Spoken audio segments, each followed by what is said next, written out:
अध्याय 1 वास्तविक संख्याएं में से हम लोगों ने प्रश्नावली 1.1 को पूरी तरह से पूरा कर लिया था, जिसमें सारे उदाहरण और प्रश्नावली के सारे क्वेश्चंस हो गए थे ना। सारे प्रश्नों को हम लोगों ने हल कर लिया था। अब हम लोग पढ़ेंगे प्रश्नावली 1.2, जिसमें हम लोगों को बात करनी है अंक गणित की आधारभूत प्रमेय के विषय में। तो अंक गणित की आधारभूत प्रमेय जानने से पहले आपको पता होना चाहिए कि अभाज्य संख्याएं क्या होती हैं, क्योंकि वहाँ पर अभाज्य गुणनखंड की बात की जाएगी। तो आपको अभाज्य संख्याएं, भाज्य संख्याएं पता होनी चाहिए। तो उसके पहले हम लोग लगे हाथ सम संख्याओं से शुरुआत कर देते हैं। सम संख्याएं जान लेते हैं, विषम संख्याएं जान लेते हैं, अभाज्य संख्याएं जान लेते हैं, भाज्य संख्याएं जान लेते हैं। फिर उसके बाद हम लोग आगे बढ़ेंगे। तो देखिए, सम संख्याएं क्या होती हैं? जो संख्याएं 2 से विभाज्य होती हैं सम संख्याएं कहलाती हैं। जो संख्याएं 2 से विभाज्य होती हैं सम संख्याएं कहलाती हैं। ये छोटी कक्षा में आप लोगों ने पढ़ लिया रहा होगा। तो वो होती कौन कौन सी हम लोग यहाँ पर लिख लेते हैं। सबसे छोटी 0, फिर 0 के बाद आप लिख सकते हैं 2, क्या लिख सकते हैं 2, फिर क्या लिख सकते हैं 4, फिर 6, 8 और इस तरीके से 10। ये सम संख्याएं होती हैं जो 2 से विभाज्य होती हैं। डॉट डॉट लगा देंगे और इस तरीके से मामला आगे चलता रहेगा। ये भी आपकी इनफाइनाइट होती हैं। अब आगे विषम संख्याएं देख लेते हैं। जो संख्याएं 2 से विभाज्य नहीं होती हैं विषम संख्याएं कहलाती हैं। जैसे कहाँ से शुरू होंगी विषम संख्याएं?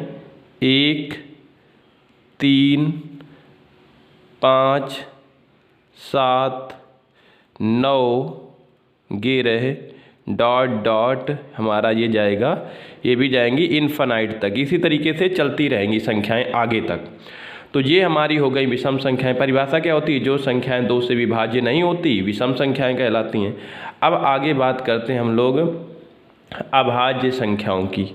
आगे आती हैं अभाज्य संख्याएं। तो अभाज्य संख्या की परिभाषा क्या होती है? जो संख्याएं केवल एक और स्वयं से विभाजित होती हैं तथा अन्य किसी संख्या से विभाजित नहीं होती हैं अभाज्य संख्याएं कहलाती हैं। वो एक से विभाजित हो जाएंगी, क्योंकि एक से तो हर एक संख्या विभाजित हो जाती है।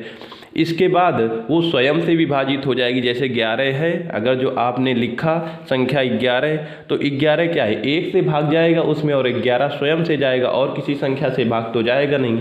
तो अभाज्य संख्याएं आपकी कौन कौन सी होती हैं? आपकी हो जाएंगी 2, 3, इसके बाद 5, 7, 11, 13। इस तरीके से आपकी ये चलती रहेंगी। ठीक है, चलिए ये जाएंगी आपकी इनफाइनाइट तक।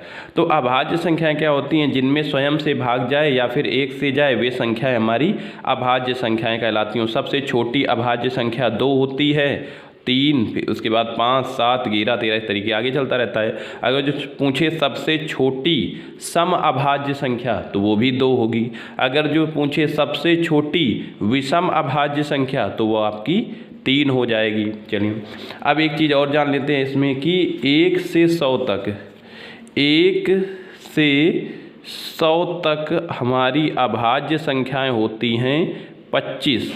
और अगर जो 1 से 15 तक की बात की जाए तो हमारी अभाज्य संख्याएं होती हैं 15। ये आप लिखकर प्रैक्टिस कर सकते हैं कौन कौन सी होती हैं। निकाल लेंगे 1 से 100 तक गिनती लिखेंगे, उसमें से देख लेंगे कौन कौन सी होती हैं। अब आगे चलते हैं। कहता है भाज्य संख्याएं, कहता है भाज्य संख्याएं। तो भाज्य संख्याएं कौन सी होंगी भाई?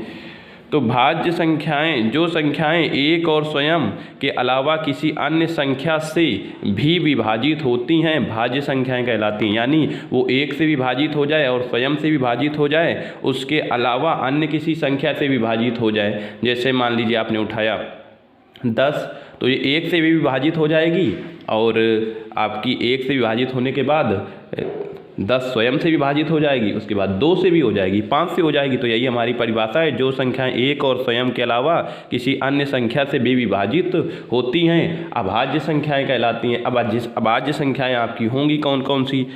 भाज्य संख्याएं कहलाती हैं। तो भाज्य संख्याएं क्या क्या होंगी? कहाँ से शुरू करेंगे हम लोग? लिखेंगे 4, 4 हो जाएगी, 6 हो जाएगी आपकी, 8 हो जाएगी, 10 हो जाएगी, 12 हो जाएगी, और ये डॉट डॉट डॉट इस तरीके से ये भी आपकी इन्फिनाइट तक जाती जाएंगी। ठीक है, ये इस तरीके से आगे चलता जाएगा मामला।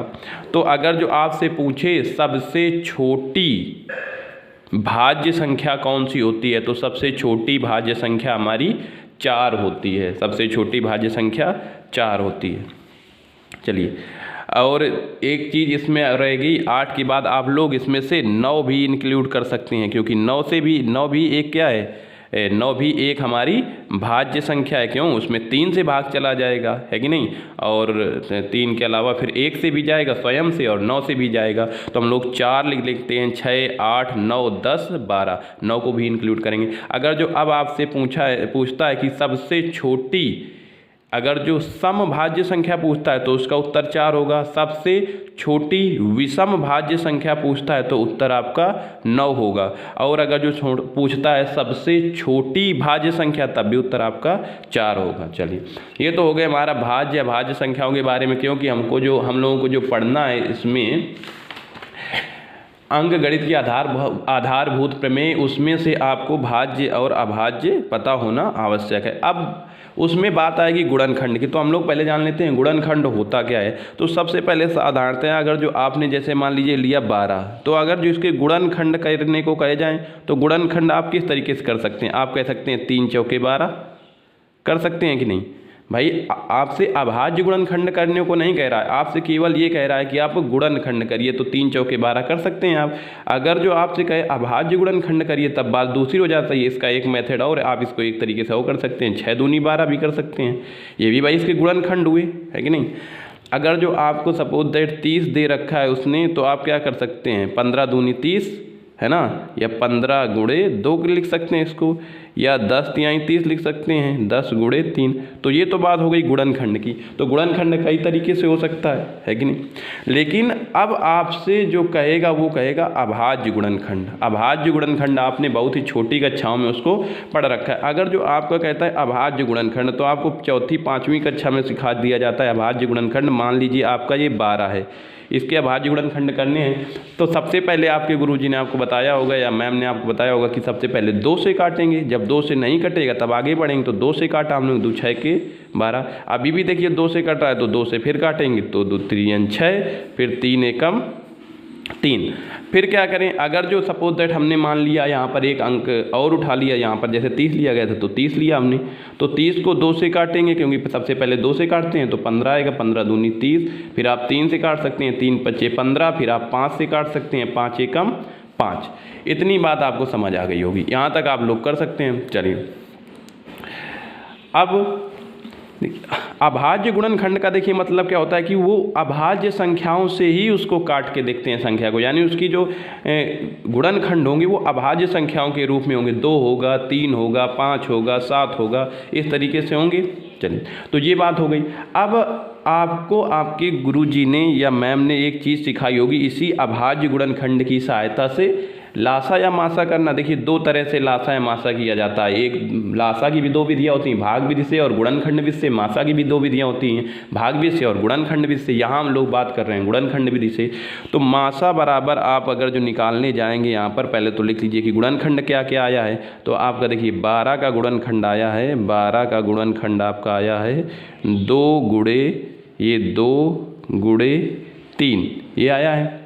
ठीक है, फिर आपका जो 30 का गुणनखंड आया है वो आपका आया है 2 गुणे 3 और गुणे 5। चलिए, अब अगर जो आपको यहाँ से मासा निकालने के लिए कहेगा, मासा निकालिए आप, तो मासा आप कैसे निकाल देंगे।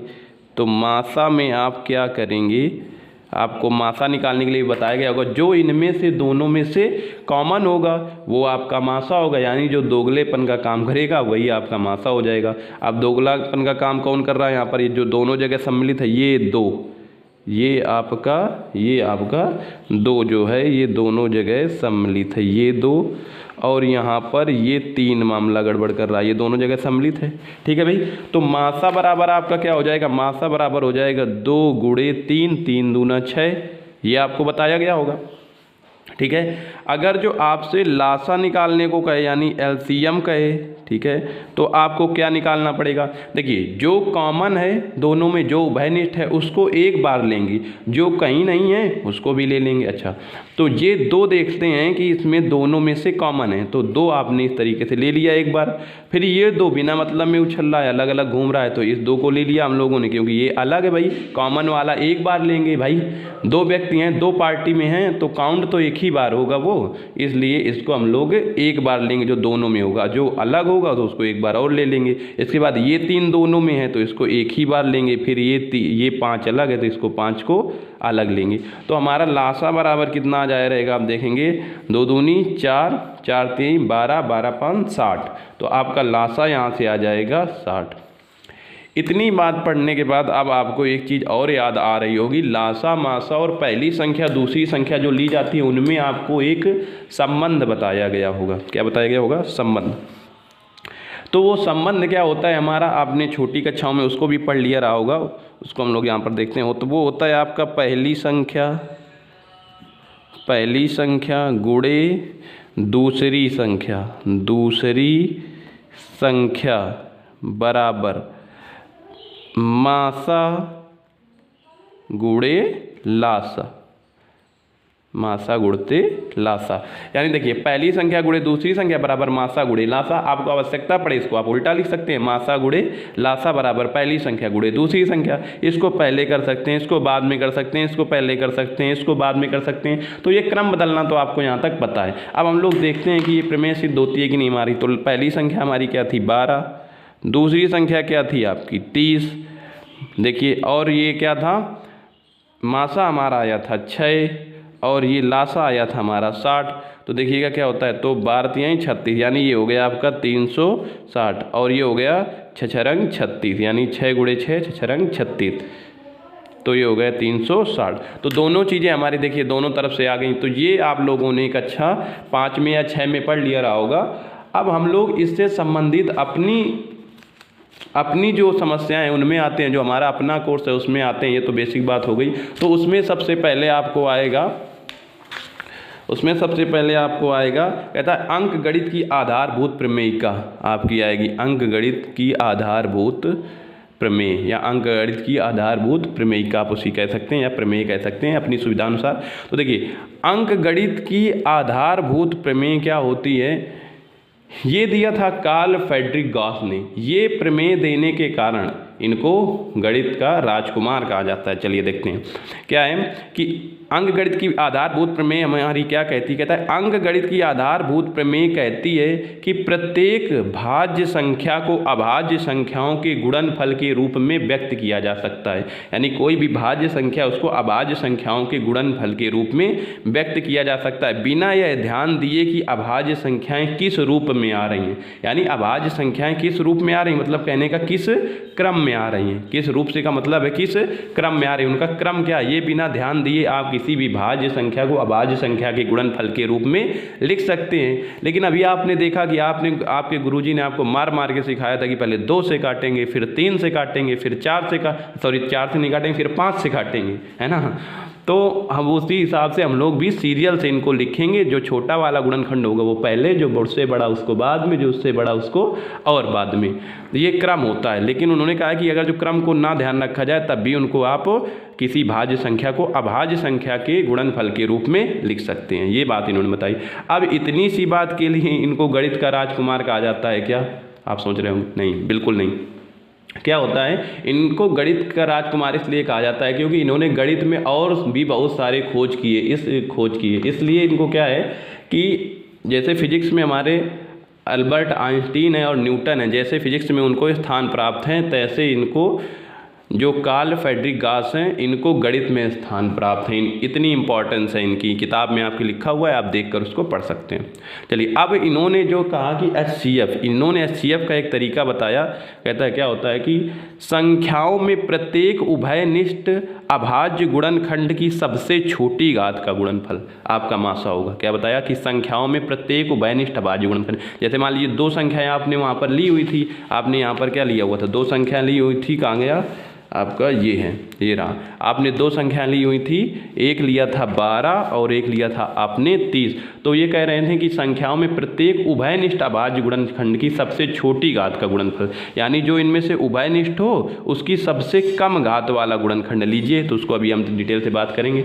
फिर इसके बाद आपका क्या कहता है, इसके बाद कहता है कि एलसीएम क्या होता है कि संख्याओं में संबद्ध प्रत्येक अभाज्य गुणनखंड की सबसे बड़ी घात का गुणनफल, यानी उन संख्याओं में से जितने भी अभाज्य गुणनखंड आए उनमें से संबद्ध जो भी संख्या लिखी हुई है उनमें प्रत्येक अभाज्य गुणनखंड की सबसे जो बड़ी घात होंगी उन घातों का गुणनफल क्या होगा, हमारा लासा होगा। जैसे ये देखिए सबसे बड़ी घात यहाँ पर 2 कितनी बार आया रहा है, 2 बार आया रहा है, तो इसकी सबसे बड़ी घात क्या हो जाएगी, 2 की घात 2, ये लेंगे। तो चलिए इसको लिख के हम लोग समझते हैं।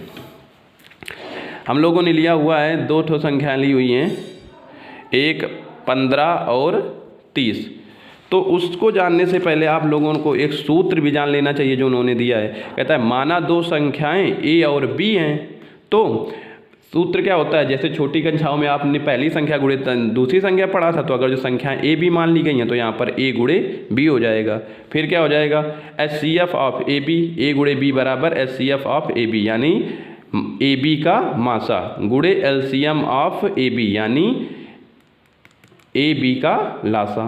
ये 3 देखिए, ये एक स्टेटमेंट लिखा हुआ, ये 3 संख्याओं पर लागू नहीं होता। अगर जो 3 संख्याओं का आपने लासा मासा गुणा निकाला हुआ है और 3 संख्याएं दी हैं तो उसको ऐसा नहीं करेंगे ए गुणे बी गुणे सी बराबर HCF of A B C गुणे LCM of A B C. ना 3 संख्याओं के लिए लागू नहीं होगा, ये केवल 2 संख्याओं के लिए ही लागू होगा। तो यहाँ पर हम लोग देखते हैं 10 और 30 के लिए करके इसको जल्दी से देख लेते हैं कि क्या कहना चाह रहे थे अपनी परिभाषा में। HCF और LCM की बात सारी कुछ वही हैं जो पहले थी, वही यहाँ पर है। जो आपने छोटी कक्षाओं पढ़ी थी वही बातें सब यहाँ पर है, लेकिन थोड़ा सा कहने का तरीका बदल दिया गया है।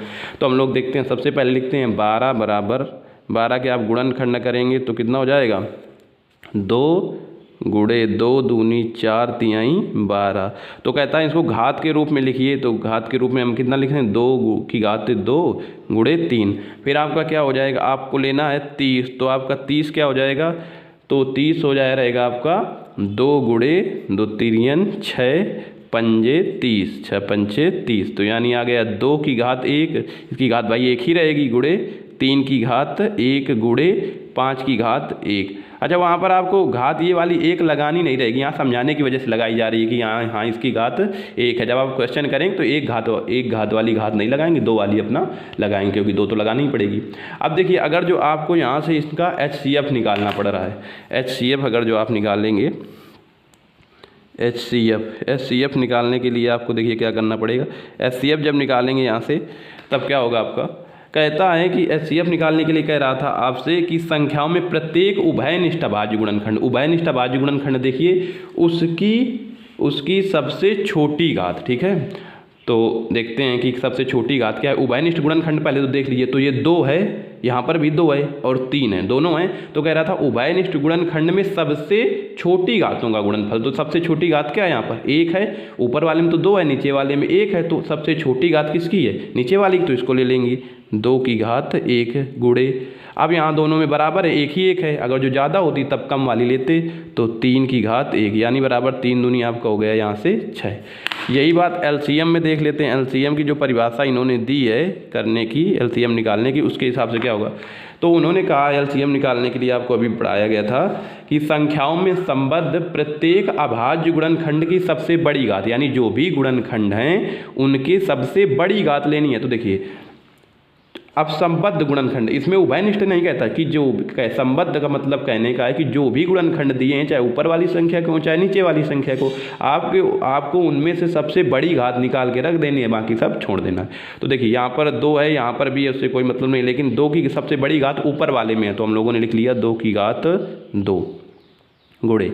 अब देखिए 3 दिया हुआ है, तो 3 को भी देखेंगे तो 3 की घात तो दोनों जगह बराबर है, नहीं तो सबसे बड़ी घात वाला लिखते हैं। अगर जो बड़ा होता तो यहाँ पर 5 है नहीं, यहाँ पर 5 की घात 1 है, तो 5 की घात हम लोगों ने 1 लिख लिया। तो ये हो क्या जाएगा आपका, ये हो जाया रहेगा आपका, देखिए नीचे कर लेते हैं भाई, इसको कर लेते हैं नीचे हम लोग। तो ये हो जाएगा 2 दूनी 4 गुणे 3 गुणे 5, यानी क्या हो जाएगा 4 तिहाई 12 5 60, तो ये आपका आ गया 60, ये आ गया आपका 60। ठीक है, यहाँ से एलसीएम आ गया 60। तो उनकी परिभाषाएं दोनों आपको स्पष्ट हो गई होंगी। क्या कह रहा था उनकी परिभाषाओं में? आपको कह रहा था कि एचसीएफ की परिभाषा कह रहा था संख्याओं में प्रत्येक उभयनिष्ठ अभाज्य गुणनखंड की सबसे छोटी घात, यानी जो भी कॉमन है उनमें से छोटी घात ले लीजिए, बड़ी से आपको कोई लेना देना नहीं है। फिर इसमें क्या कह रहा था एलसीएम में? कहता है संख्याओं में संबद्ध का मतलब होता है चाहे ऊपर दी हो चाहे नीचे, प्रत्येक अभाज्य गुणनखंड की सबसे बड़ी घात, यानी जो सबसे बड़ी घात हो अभाज्य गुणनखंड में से वो ले लीजिए। तो यहाँ पर बड़ी घात ले ली गई है एलसीएम में, और एचसीएफ में उभयनिष्ठ वाली सबसे छोटी घात ले ली गई है। तो इसका ध्यान रखेंगे कि एचसीएफ में उभयनिष्ठ होता है और एलसीएम में संबद्ध का मतलब होता है ऊपर या नीचे में से जिसमें भी अधिक घात है उसको ले लीजिए, ये मतलब होता है। चलिए अब आगे जो आपने प्रमेय पढ़ी थी कक्षा 5 में, जो पहली संख्या गुणे दूसरी संख्या बराबर मासा गुणे लासा, उसको यहाँ पर हम लोग सिद्ध करके देख लेते हैं ना कि इनके अनुसार जो ये इन्होंने कहा है, ये कहा है जो ये ए गुणे बी बराबर एचसीएफ ऑफ ए बी गुणे एलसीएम ऑफ ए बी, इसमें रख कर देख लेते हैं। तो सूत्र पहले लिख लेते हैं हम लोग। क्या होता है? ए गुणे बी बराबर आपका होता है HCF of A comma B, और कॉमा लगा देंगे, अरे सॉरी कॉमा नहीं लगाएंगे, यहाँ पर लगाएंगे गुणा। क्या लगाएंगे? गुणा लगाएंगे, और LCM of A comma B. ठीक है, ये हो जाए रहेगा आपका। तो ए गुणे बी, ए कितना लिया था आपने? लिया था 12 और बी लिया था 30। तो देखते हैं आता है क्या। एचसीएफ क्या आया था आपका? 6 और एलसीएम आया था आपका 60। तो ये 12 36 यानी 360, और ये भी 6 रंग 36 यानी 6 गुणे 6 36, तो 360। तो ये आपका बराबर आ गया। जब बराबर आ गया तो यहाँ से सिद्ध हो गया कि जो आपने कक्षा 5 में पढ़ा था वही आपको घुमा फिरा के यहाँ समझाना चाहता है, बस लैंग्वेज का स्टैंडर्ड थोड़ा सा चेंज किया हुआ है, बस हो गया।